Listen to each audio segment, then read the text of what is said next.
In the challenges of life's storms, where anxiety wears you down, where can you look to find your anchor amidst the chaos?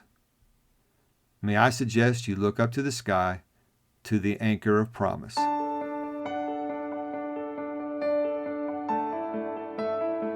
Did you finally realize your dream of having a family, only to have your happily ever after turn into a nightmare? Are you constantly second-guessing your parenting, anxious about whether your child will make good choices and remain faithful? Have you neglected yourself to the point that it's taken a personal toll on you? Hi neighbor, welcome to Anchors of Encouragement.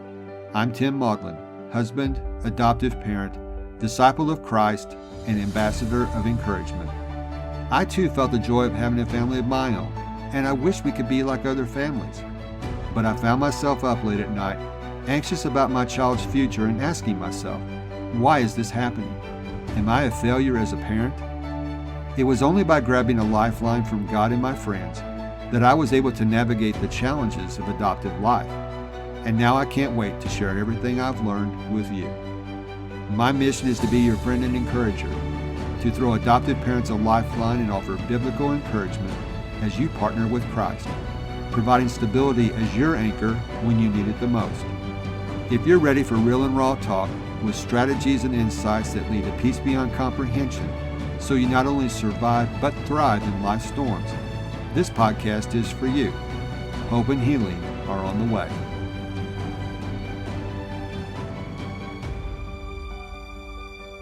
Hi neighbor.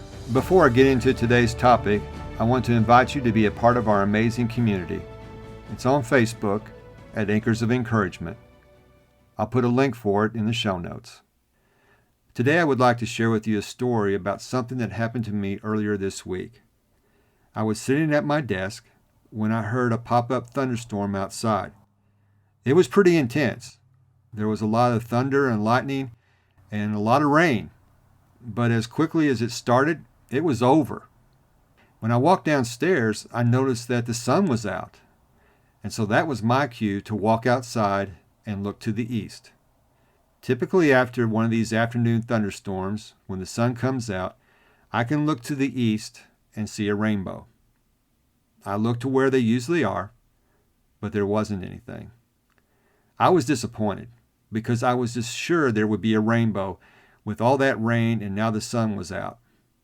I went back inside to get ready to feed my animals when I looked out the kitchen window. This time I looked out to the east, but a little north of where rainbows usually are. And there it was. It was so brilliant. Well, I immediately grabbed my phone, went outside because I wanted to get a picture of this. I went to the top of our property along the fence row and tried to find a place where I could get an unobstructed view of this rainbow. This thing was intense. The colors were just so brilliant.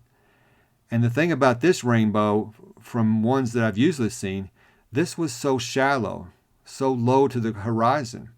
I could see where it started and where it ended. I came to find out that this was actually a double rainbow. I had missed the one on top of it, but my neighbor just down the road, she got a picture of that too, so she had both of them. But I took a picture of this rainbow, the one that was left, and I posted it on social media. The response was overwhelming. There were dozens of people who liked and commented on this post.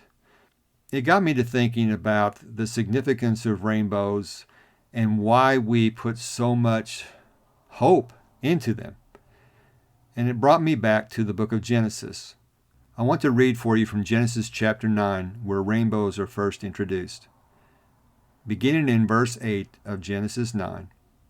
Then God told Noah and his sons, I hereby confirm my covenant with you and your descendants, and with all the animals that were on the boat with you, the birds, the livestock, and all the wild animals, every living creature on earth. Yes, I am confirming my covenant with you. Never again will floodwaters kill all living creatures. Never again will a flood destroy the earth. Then God said, I am giving you a sign of my covenant with you and with all living creatures, for all generations to come. I have placed my rainbow in the clouds. It is the sign of my covenant with you and with all the earth. When I send clouds over the earth, the rainbow will appear in the clouds, and I will remember my covenant with you and with all living creatures. Never again will the floodwaters destroy all life. When I see the rainbow in the clouds, I will remember the eternal covenant between God and every living creature on earth. Then God said to Noah, yes, this rainbow is the sign of the covenant I am confirming with all the creatures on earth. One of the things that I find comforting from this passage in Genesis chapter 9, and I read from verses 8 through 17, is that this sign that God gave Noah, this rainbow, was something for all generations to come. It was the sign of the covenant, the promise that God would never again destroy all the earth with water. Now, since the flood, that has not happened. God has kept his promise, and the rainbow is the symbol of that promise. Well, how does that apply with what I asked in the introduction? When we're faced with challenges in life's storms and anxiety starts to wear us down, where can we look to find that anchor amidst the chaos? I think we just look up. We look up to the rainbow. Whenever we see a rainbow in the sky, we can know and we can remember God's promise that he would never again destroy the earth with water. He hasn't done that. His promises remain true. And if his promises remain true with the rainbow, wouldn't all of his promises remain true? I would like to read from Deuteronomy chapter 31. In this chapter, there's a transition taking place. A transition from one leader to another, from Moses to Joshua. Moses is now 120 years old, and he is about ready to die. And he is passing the torch, if you will, to Joshua, who will be the person leading the children of Israel into the promised land. But as he's ready to do this, Moses offers some encouraging words not only to Israel, but to Joshua. He begins in verse 6, where he says, so be strong and courageous.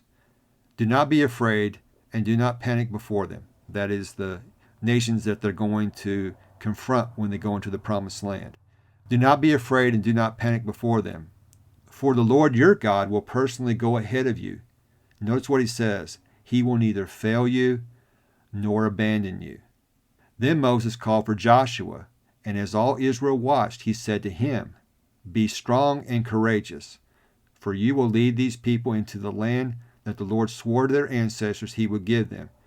You are the one who will divide it among them as their grants of land. Do not be afraid or discouraged, for the Lord will personally go ahead of you. He will be with you.